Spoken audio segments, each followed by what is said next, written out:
¿Qué tal? ¿Cómo están? Bienvenidos a este día número 25 en el cual estaremos viendo el tema del Sermón de la Montaña. ¿Por qué queremos tocar el tema del Sermón de la Montaña? Eh, Porque el centro de la doctrina de Cristo está de alguna forma expresado en el Sermón de la Montaña, ¿no? El centro de la propuesta de Cristo, de la propuesta de la Iglesia, está expresado en el Sermón de la Montaña. El Sermón de la Montaña comienza con las bienaventuranzas, ¿no? Em, desde este grupo de versículos, digamos, y más o menos 2 capítulos enteros hacia adelante, ¿no? El capítulo, si no me equivoco, 5, 6, 7 de Mateo.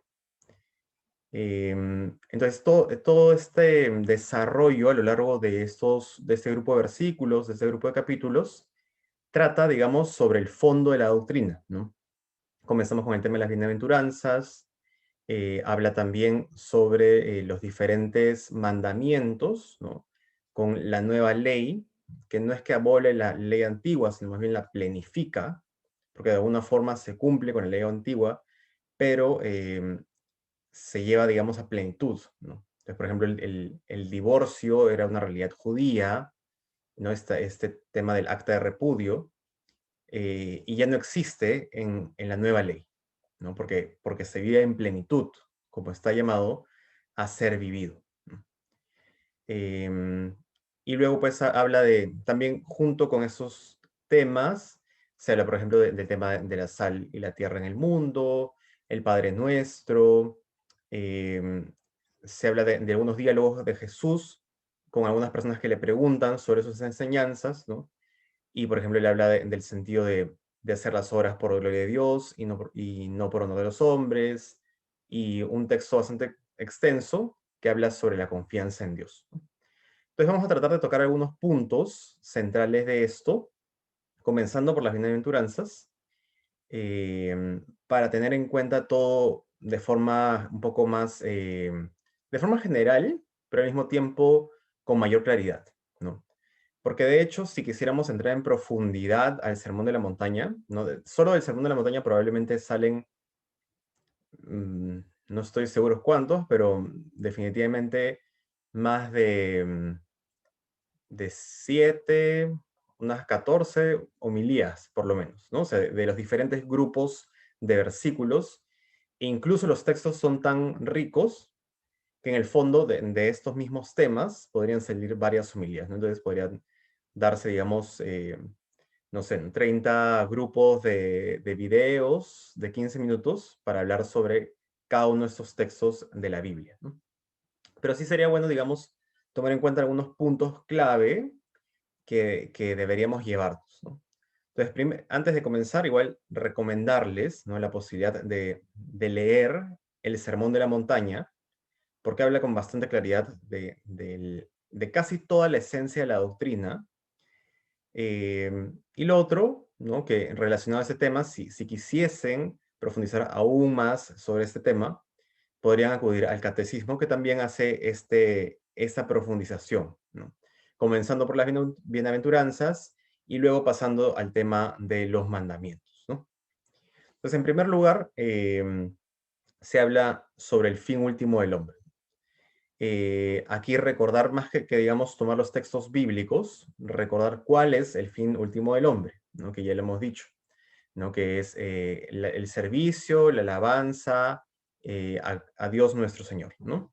Vivir en favor de la mayor gloria de Dios y en este proceso de vivir para la mayor gloria de Dios, salvar nuestra alma, ¿no? Entonces, volver al cielo, ¿no? De Dios, Dios nos creó y a Dios vamos, ¿no? De Dios venimos y a Dios vamos. Entonces, primero recordar este primer sentido, ¿no? En segundo lugar, ¿no? Ya digamos profundizar un poco en las bienaventuranzas, ¿no? ¿De qué cosas también habla este espacio antes de repente de entrar a cada una de las bienaventuranzas? Digamos, el sermón de la montaña, ¿no? Tanto las bienaventuranzas como esta profundización en la nueva ley, ¿no? En la plenitud de la ley antigua, habla sobre los diferentes movimientos interiores del hombre, ¿no? Respecto a sí mismo y respecto a los demás, ¿no? dentro de sí la elección del bien o del mal, y esta especie de lucha que tiene dentro de sí, esta especie de discernimiento que tiene, para entender también qué cosa es lo bueno y qué cosa es lo malo, y respecto a los demás, ¿no? También este mismo movimiento interno, pero que claro, sale desde el hombre y va hacia el otro, ¿no? En las diferentes formas de socialización que tenemos, tanto, digamos, en formas activas de generosidad que hemos de tener, como en nuestras formas reactivas, digamos, por ejemplo, cuando alguien nos pudiese tratar mal, tratar de mantener la compostura, ser humilde, responder con asertividad. Entonces, estos puntos de alguna forma también se tocan en la nueva ley, ¿no? Entonces, bueno, pasando a la parte de las bienaventuranzas, ¿no? En primer lugar, hablamos sobre la bienaventuranza, que habla sobre la bienaventura, o la felicidad, o la dicha, ¿no? Dichosos los de los pobres, ¿no? En general, el tema de las bienaventuranzas propone la perfección evangélica, ¿no? Eso se puede profundizar un poco más en el catecismo. Las primeras 7 bienaventuranzas son la esencia, digamos, de lo que las bienaventuranzas son, y la última de alguna forma incluye todas las demás, ¿no? Em, Todas estas realidades son de alguna forma contrarias a la forma de pensar del mundo. Eso también es importante entenderlo porque a veces parecen, y de hecho son difíciles de entender, ¿no? Son realidades que solo se entienden desde la perspectiva de Dios, y son realidades de que particularmente nuestro Señor Jesucristo vive en plenitud. O sea, Él elige vivir estas realidades, ¿no? Entonces, bueno, en primer lugar, ¿no? Esta bienaventuranza de los pobres, ¿no? Es la elección, ¿no? La elección de una vida, digamos, pobre, ¿no? Para no tener apegos en general a ninguna criatura, que es también pues lo que veíamos en el principio y fundamento, ¿no? Más aún, ¿no? Igual también como hemos visto en otros videos posteriores, es la invitación a la elección de la pobreza, en primer lugar, espiritual, y también, si Dios nos la quiere dar, temporal, ¿no? Una vida pobre, una vida austera, una vida sin necesidad de demasiados bienes ni riquezas temporales. En esto, pues, nos asemejamos también al tener menos, nos asemejamos al Cristo pobre, ¿no? El Cristo pobre, sobre todo de la pasión, pero que en general vemos a lo largo de la vida de Cristo, ¿no? De Cristo desde su nacimiento elige ser pobre porque nace en un pesebre, ¿no? Entonces se nota en la vida de Cristo. Entonces, estas bienaventuranzas nos ayudan a imitar a Cristo, que es la perfección también de la vida cristiana, además de nuestro Salvador. En segundo punto, ¿no? Bienaventurados los que sufren, o bienaventurados los mansos de corazón. Em, Aquí estamos hablando de un sufrimiento que tiene sentido, además, ¿no? Que tiene su sentido en la paciencia, ¿no? En esta mansedumbre. Son aquellos que sufren por amor en el fondo, ¿no? Por paciencia frente a los demás, por digamos, el trabajo también del perdón frente a los demás, por asumir la carga del maltrato de otros, porque quien es manso, de alguna forma también no reacciona con la misma ira que los demás. Y esto es, por supuesto, muy propio de Dios, ¿no? Muy propio de Jesucristo.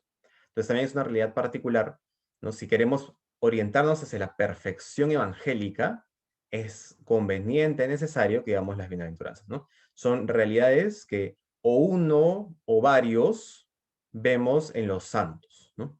En aquellos que viven, pues, la virtud heroica. Los humildes, ¿no? Bienaventurados los humildes. em, en este sentido, sobre todo de que la humildad es una necesidad básica para poder en general asumir la vida de virtud, ¿no? Eso también lo hemos visto antes, ¿no? En este tema de los 3 binarios, por ejemplo, ¿no? Em, y solo con la humildad podemos elegir la voluntad de Dios en general, ¿no? Entonces es necesaria la humildad para poder en general elegir constantemente hacer la voluntad de Dios, obedecer los mandamientos, em, negarme a mí mismo cuando quiero autosatisfacerme con una realidad pecaminosa, o eligiendo algo que si bien da gloria a Dios, no es la mayor gloria. Punto 4. Los que tienen hambre y sed de justicia. Esto habla sobre todo del sentido, del equilibrio natural que debe tener en la caridad la realidad que conocemos, ¿no? Lo podremos mucho relacionar con las obras de misericordia también, ¿no? A pesar de que aquí se habla de repente de justicia, ¿no? Es ese sentido del cuidado de todos, pero de manera particular de los que más sufren. Entonces es natural, pues, que quien verdaderamente ama sienta este dolor propio de los que son mansos, ¿no? Como en la segunda bienaventuranza, y esta hambre y sed de justicia propia de aquellos que desean que haya, pues, verdadero amor, ¿no? Si yo vivo orientado hacia mí mismo, si yo vivo orientado solo a mis necesidades o de repente a los más cercanos míos, y no miro hacia el mundo, y no miro a Dios, y no miro las necesidades de mis hermanos en la sociedad, no puedo generar esta hambre de justicia, ¿no? Entonces, esto es, digamos, lo propio de aquellos que quieren también servir al otro, ¿no? Darle lo justo al otro es sobre todo amarle y cuidar por su bienestar. El punto 5, bienaventurados los misericordiosos, porque recibirán misericordia. La misericordia, como también ya hemos visto, es una característica, o probablemente la característica más propia de Dios, ¿no? Es por misericordia, en el fondo, que se desea justicia. Y en la cruz, particularmente, vemos la plenitud de la misericordia y la plenitud también de la justicia de Dios. Solo por misericordia y solo por justicia habría hecho Dios este acto, ¿no? Porque en Cristo se asume la justicia plena de todos los pecados de la humanidad, pero no había necesidad de que Cristo se entregue de esta forma, en algún sentido, porque, claro, era la humanidad la que tenía que asumir el costo, pero era incapaz de asumir el costo divino, ¿no? Entonces es Cristo quien es verdadero Dios y verdadero hombre quien asume nuestro costo, ¿no? He ahí la misericordia. Entonces, esta capacidad, pues, también de perdonar al otro y tener misericordia con el otro y en general no ser reactivo, renunciar a la ira, em, amar con una profunda paz. La siguiente bienaventuranza, los puros de corazón, ¿no? Y aquí estamos hablando de un tema bastante importante que es la pureza. La pureza es previa, ¿no? Es fuente también de la castidad, pero en verdad es previa, porque los puros de corazón son aquellos que de verdad desean hacer lo que es verdaderamente bueno, ¿no? Entonces, claro, también hay un cuidado de la castidad, ¿no? Que es propio de la pureza, pero la pureza sobre todo se orienta a hacer, o sea, es este deseo perfecto o que se va perfeccionando de hacer la voluntad de Dios siempre, ¿no? Entonces, los puros de corazón aman, o sea, tratan de amar como Dios ama, eh, desean los deseos de Dios y en general, pues, eligen a Dios gracias a esta pureza de corazón, ¿no? La impureza de corazón, de forma contraria, constantemente se elige a sí misma. Y más aún, pues en el peor de los casos, cae en pecado. Y peor aún, podría caer en pecado mortal, ¿no? Entonces no da la cara a Dios, ¿no? No es relevante Dios. En cambio, es propio de aquel que es puro de corazón orientarse a Dios y por Dios también orientarse a los demás. Bienaventurados los que trabajan por la paz, ¿no? La paz también es una característica propia de la edificación del reino de Dios en la tierra. Podemos también vincular mucho este punto con la justicia, ¿no? Em, y esta paz, pues, en general, se trabaja en diferentes frentes, ¿no? En el caso de nosotros, ¿no? Podríamos de repente trabajar en algún tipo de proyecto que implique, pues, un desarrollo en paz, pero particularmente es más probable que implique una paz en medio de nuestras relaciones en la vida, ¿no? Primero, la primacía de Dios, ¿no? Que es el más importante y a quien mayor justicia le debemos, porque de él viene todo. Y en siguiente punto, la paz frente a los demás, ¿no? Entonces me tengo que preguntar aquí, ¿qué tanta paz guardo en mis relaciones con los demás? ¿No? Sí, en ese sentido, ¿qué tan capaz soy de renunciar al conflicto? ¿Qué tanto deseo que pues la gente haga lo que yo quiero? ¿Qué tanto estoy dispuesto a aceptar al otro en general? Y más aún, si es que tiene muchas debilidades, ¿no? Porque claro, alguien que es complicado en general, de repente es más difícil de aceptar, ¿no? Pero es propio, digamos, de esta búsqueda de paz, de esta búsqueda de misericordia, también asumir, ¿no? Con humildad esto, ¿no? Que no quiere decir, ojo, que no se les corrija, ¿no? Sino que no se les corrija desde la ira, porque la ira no puede dar por fruto el amor. El pecado nunca da por fruto el amor. Y bueno, la última bienaventuranza, que de alguna forma incluye todas las anteriores, ¿no? Que es la persecución a causa de la justicia, ¿no? Porque todos estos, en el fondo, asumen esta persecución, ¿no? Quien trabaja por la paz también trabaja por el evangelio, ¿no? Eh, y desea hacer la voluntad de Dios más que la voluntad, que su voluntad y de repente la voluntad del mundo, de la sociedad, ¿no? Entonces genera una contradicción porque además plantea de que eso es lo correcto, lo más propio, lo que da mayor gloria a Dios, ¿no? Y nadie, ¿no? Y menos aún alguien orgulloso, quiere escuchar de que tú estás haciendo algo bien y él no, ¿no? Entonces eso implica pues un combate contra el mundo, una contradicción frente al mundo. Y así en realidad, pues, todas las otras 7 bienaventuranzas, ¿no? La elección de la pobreza no hace sentido frente al mundo. La elección de sufrir por amor tampoco hace sentido por el mundo. La elección de la humildad tampoco hace sentido. La constante búsqueda de justicia para todos tampoco hace sentido, porque normalmente se busca solo para uno mismo. La misericordia sacrificada tampoco hace sentido. La pureza de corazón que pone en primer lugar a Dios tampoco hace sentido. Y así sucesivamente. Entonces, todas estas causas, en el fondo, son pues causas de persecución a causa de la justicia, ¿no? Y no existe nada más justo que hacer la voluntad de Dios, ¿no? Y que buscar la perfección evangélica, que es un punto que hemos ido mencionando antes. Eso sobre las bienaventuranzas. Voy a tratar de no hacer el tema tan extenso y ir más o menos rápido por estos puntos y terminar con el tema de la caridad, porque si bien no vamos a tocar en profundidad todos los puntos de la nueva ley, creo que sí es importante al menos tocar el tema de la caridad, que es el centro finalmente de la nueva ley, ¿no? Entonces, dentro del Sermón de la Montaña también Cristo hace ese llamado que seamos sal de la tierra y luz del mundo, ¿no? ¿Qué implica ser sal de la tierra? ¿No? Es llevar este sabor de Dios, ¿no? También recordar que en este tiempo la sal guardaba de la corrupción, es decir, digamos, de la podredumbre, los alimentos particularmente, ¿no? Porque no, en este lugar no habían refrigeradoras, ¿no? O formas de refrigeración, porque era un lugar muy cálido, ¿no? Entonces la sal ayudaba pues a preservar la carne, por ejemplo, ¿no? Entonces, es este también este sentido de ser sal en la tierra, ¿no? De guardar la pureza de la carne humana, ¿no? De la carne de la humanidad, del grupo humano y de la iglesia particularmente, ¿no? Pero bueno, en este punto, digamos, todavía explícitamente no nacía la iglesia. Entonces, es una propuesta para la humanidad en general y particularmente para aquellos que siguen a Cristo y por lo tanto siguen lo que Cristo hace, ¿no? O sea, la iglesia, ¿no? Que la funda Cristo finalmente. em, y pues se vive a la cual nos unimos a través del bautismo. Entonces, primero, este sentido de preservar la pureza del mundo y de llevar el sabor de Dios. Aquí, de repente, particularmente decir, ¿no?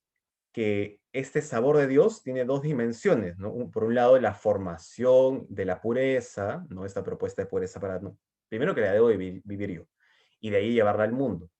Pero también implica, pues, este sabor propio de la misericordia, porque no solo vamos a llevar justicia, sino también vamos a llevar amor. Y tienen que darse ambas dimensiones para que la sal verdaderamente tenga sabor, porque si no llevamos misericordia y justicia, no estamos llevando el sabor de Cristo, estamos llevando la mitad de Cristo, incluso ni siquiera la mitad, porque cuando se separan estas realidades de la misericordia y de la justicia, se engendra algo que no es Cristo, se engendra una mentira, ¿no? Una especie de justicia rígida que no perdona, una misericordia que implica una conciencia laxa en la cual eh, desvirtuamos esta oración de San Agustín que dice, ama y haz lo que quieras, ¿no? Es como que más bien, haz lo que quieras y si tú crees que estás amando, también haz. Entonces, no nos valemos tampoco de la enseñanza de Dios, ¿no? Y esta luz del mundo, que en el fondo también va en la misma línea, es sobre todo la luz de la palabra, ¿no? Llevar la luz de la predicación, pero también esta luz de la alegría, del amor, de la calidez, ¿no? Entonces, de alguna forma es pues este principio de llevar la evangelización al otro, ¿no? De llevar a Dios en mí mismo en primer lugar y también pues en general en la formación al otro, ¿no? Es decir, amar sobre todo, ¿no? Vivir esta caridad y a través de la caridad nutrir a la raza humana e invitar a los demás a vivir una caridad igual a la de Cristo, que es finalmente la caridad que imitamos. Dentro del Sermón de la Montaña también se habla del Padre Nuestro, ¿no? Y cuando los discípulos le preguntan a Jesús, Jesús, enséñanos a orar, y Jesús habla del Padre Nuestro. De ese tema también se podría hablar extensamente, ¿no? Hay una sección entera dentro del catecismo que habla sobre el Padre Nuestro, sobre las peticiones que incluye, las primeras tres partes que son una ofrenda a Dios. Vamos a tratar de hacerlo brevemente, pero igual para tener esta conciencia. En primer lugar, que Dios es Padre, ¿no? Que Dios es mi Padre, ¿no? No es solo el Padre Jesús, ¿no? Sino que al ser unidos a la Iglesia por el bautismo, somos hijos en el Hijo. Entonces somos verdaderamente tan hijos como Cristo, porque Cristo nos ha unido por medio de la Iglesia, ¿no? De la cual es cabeza. Y claro, por eso en ese sentido también somos el cuerpo de Cristo como Iglesia. Entonces, perdón, Dios Padre es verdaderamente mi Padre, ¿no? Y además no es solo mi Padre, sino que es Padre nuestro, ¿no? Entonces hay un nosotros en la iglesia, que también implica pues una orientación a un nosotros en la humanidad, ¿no? Particularmente dentro del cuerpo de la iglesia somos nosotros, ¿no? Porque somos los que hemos elegido seguir a Cristo por medio del bautismo, pero de forma definitiva, como buscamos evangelizar a todos, en el fondo se orienta hacia el total de la humanidad. Eh, Y bueno, en general las primeras propuestas, puntos del Padre Nuestro, que estás en el cielo, ¿no? Reconoce de dónde viene, santificado sea tu nombre, ¿no? El deseo de servirle, y no solo santificado como que, no es solo algo que digo, como que, santificado sea tu nombre, no, o sea, es el deseo también de querer santificar el nombre de Dios en la vida, ¿no? Santificado sea tu nombre, venga a nosotros tu reino, porque anhelamos también la plenitud de la vida en Cristo y de la vida en Dios, que se alcanza en el cielo, pero que también de manera particular vendrá después del juicio final, ¿no? Y en general también venga a nosotros tu reino, en el sentido de que venga a nosotros esta forma de vida, ¿no? Esta construcción del reino de Dios en medio de nosotros. Eh, bueno, santificado sea tu nombre, venga a nosotros tu reino, hágase tu voluntad en la tierra como en el cielo, ¿no? Bueno, eso creo que queda bastante claro, ¿no? Y ahí comienzan las peticiones, ¿no? Danos hoy el pan de cada día, particularmente la Eucaristía bueno, las demás realidades, los demás bienes en general, ¿no? Sobre todo espirituales y materiales también, ¿no? Todo lo que viene en la Eucaristía porque es el don que contiene todos los demás dones. Em, Danos hoy el pan de cada día, perdona nuestras ofensas, como también nosotros perdonamos a los que nos ofenden, ¿no? La vivencia de la misericordia y la necesidad de vivir la misericordia para que Dios también sea misericordioso conmigo. No nos dejes caer en tentación y líbranos del mal, ¿no? Entonces también hay una serie de peticiones. Es interesante en general profundizar sobre esta oración, que pues es el mismo Cristo quien propone que la oremos. Posteriormente, hay varios segmentos del Evangelio que hablan sobre diferentes puntos, y aquí pues me gustaría detallar o resaltar sobre todos, ¿no? Uno, que habla sobre el sentido de hacer las obras por gloria de Dios y no por honor a los hombres, ¿no? ¿Por qué? Porque también toca particularmente un tema de los ejercicios espirituales, ¿no? Que es no obrar por vanagloria, ¿no? Este punto es bastante importante profundizarlo y entenderlo bien, porque no existimos para el servicio de la humanidad sin Dios, sino que existimos para el servicio de la humanidad por Dios, ¿no? Es porque amamos a Dios que también estamos llamados a amar al otro. Tanto es así, ¿no? De que no solo amamos al otro en la medida en la que me siento cómodo amándolo, sino que amo al otro en el fondo porque quiero vivir la propuesta de Dios, incluso cuando siento que no quiero amarlo. Entonces, claro, no debemos buscar pues la vanagloria, sino que más bien a consecuencia de vivir la perfección evangélica, asumiremos la persecución a causa de la justicia, como dicen las bienaventuranzas, ¿no? De una u otra forma. Entonces, en la medida en la que no renunciemos al honor dado por los hombres, no podremos vivir tampoco la plenitud evangélica. Entonces, es importante tener esta conciencia de la necesidad de no vivir, pues, para que la gente me aprecie, sino sobre todo para dar gloria a Dios. Y cuando yo doy gloria a Dios en general, Dios me ama siempre, pero cuando yo soy generoso frente a Dios, Dios, que es más generoso que yo siempre, me responde con aún mayor generosidad. Entonces, tener esta conciencia. Y que además esta generosidad será pagada plenamente en el cielo. Un punto adicional sobre la confianza en Dios, que también es central, ¿no?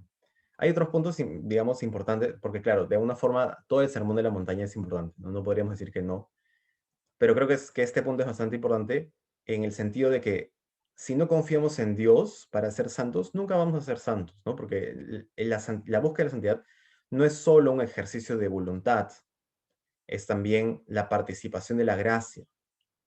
Y tampoco es, pues, solo participación de la gracia, ¿no? Y me quedo echado y digo, como, ah, Señor, santifícame. No, no funciona así, ¿no? Pero hay que tener esta doble dimensión dentro de la confianza en Dios. Saber que Él me ayuda, saber que me provee, eh, saber que Él no me abandona, ¿no? Y en este crecimiento en la fe, también voy desarrollando el crecimiento en la caridad. Porque para vivir perfectamente la caridad también tengo que tener fe en que de alguna forma estoy haciendo esto y esto tiene fruto en Dios, ¿no? Y tener fe en que verdaderamente Dios se ha crucificado por mí, ¿no? En la persona de Cristo.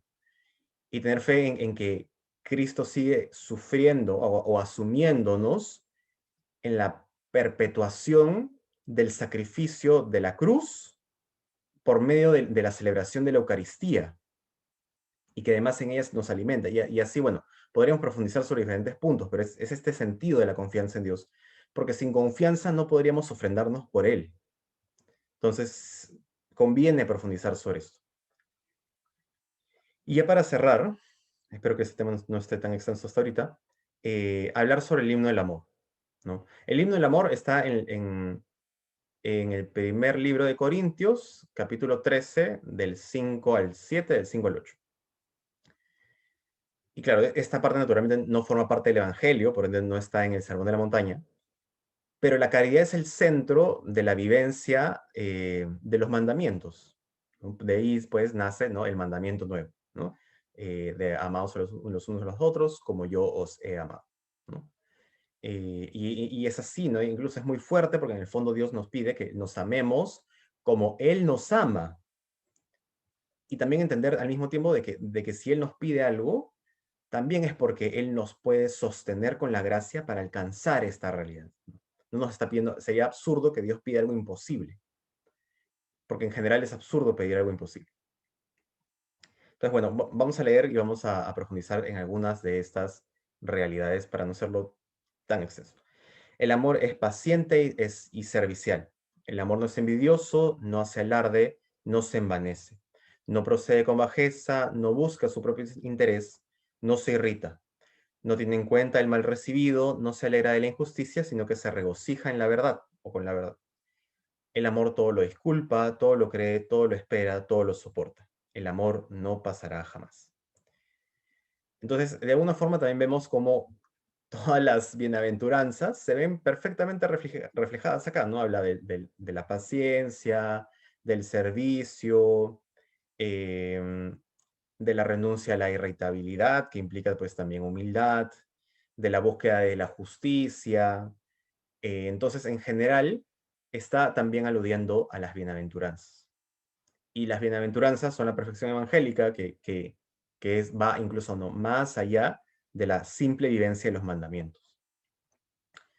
Tener esta conciencia, pues, de en general tratar de imitar estas realidades, primero de saber, ¿no? Y este ejercicio es interesante cuando uno dice, o sea, cuando uno reemplaza la palabra amor por Dios, ¿no? Dios es paciente y es servicial, Dios no es envidioso, ¿no? Entonces, vamos entendiendo cómo es el corazón de Dios. Y luego preguntarnos si podríamos decir esto de nosotros mismos, ¿no? ¿No? Por ejemplo, ¿no? Yo, ¿no? Ricardo es paciente, servicial, entonces pues, me podría pensar, ¿soy realmente paciente? ¿Soy realmente servicial? ¿Cuándo lo soy? ¿Cuándo no lo soy? Y así también a través de esto, hacer un examen de conciencia. Esta creo que también es una forma bastante agradable de hacer el examen de conciencia, ¿no? Viendo si es que estoy viviendo estas realidades propias del amor, que se profundizan con mayor claridad en los mandamientos, pero que finalmente se reflejan aquí. O sea, no hay forma de que viva los mandamientos y no esté viviendo esto en el fondo, ¿no? y no hay forma de que verdaderamente viva esto sin vivir los mandamientos tampoco. No existe esta misericordia sin justicia o misericordia sin este deseo de perfectamente obedecer a la moral, ¿no? Em, bueno, en general se podría decir mucho de estos puntos, pero quisiera simplemente quedarme con este sentido de que conviene mucho meditar sobre este himno y tratar de llevarlo a la vida, ¿no? Y cuando pensemos de que no hay alguien particularmente o sea, no sé, ¿no? Caemos en un momento de soledad, de dificultades, recordar que aquí esto estamos hablando sobre todo de Dios, ¿no? Que Dios es paciente y servicial, que Dios es así, Dios es esto. Entonces, si Dios es esto, Dios no me puede tratar con impaciencia, porque Él es el amor, ¿no? Dios no puede no ser servicial o no servirme, ¿no? Porque Él es el amor. Eso no quiere decir que Dios va a hacer lo que yo quiera, pero sí entender que Dios está ahí para acompañarme, porque también es Padre, como ya hemos visto, ¿no? Y vamos como que de alguna forma elaborando y uniendo los puntos que vamos diciendo. Recordar que eso también implica, pues, estas virtudes teologales, la fe, ¿no? La esperanza, porque es propio de, ¿no? Todo lo espera, todo lo cree en la fe, ¿no? Bueno, fe, esperanza y caridad, que es propio en general de todo lo que estamos hablando aquí, ¿no? Y este amor que no pasará jamás, sobre todo entenderlo desde la persona de Dios. Todo acabará, pero Dios ha permanecido siempre, porque es atemporal, ¿no? Dios creó el tiempo, entonces existía incluso antes del tiempo. Entonces, cuando todo acabe, Dios seguirá ahí, ¿no? Así de grande es la fidelidad de Dios. Y así de grande estamos llamados a llevar una vida fiel en las diferentes realidades que vivimos. Entonces, bueno, voy a cerrar este video hasta aquí.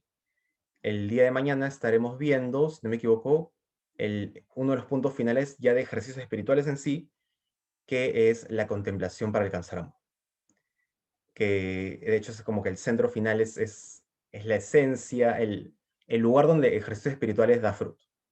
Bueno, ahí mañana lo vemos. Cuídense mucho y un abrazo, gracias por acompañarnos el día de hoy.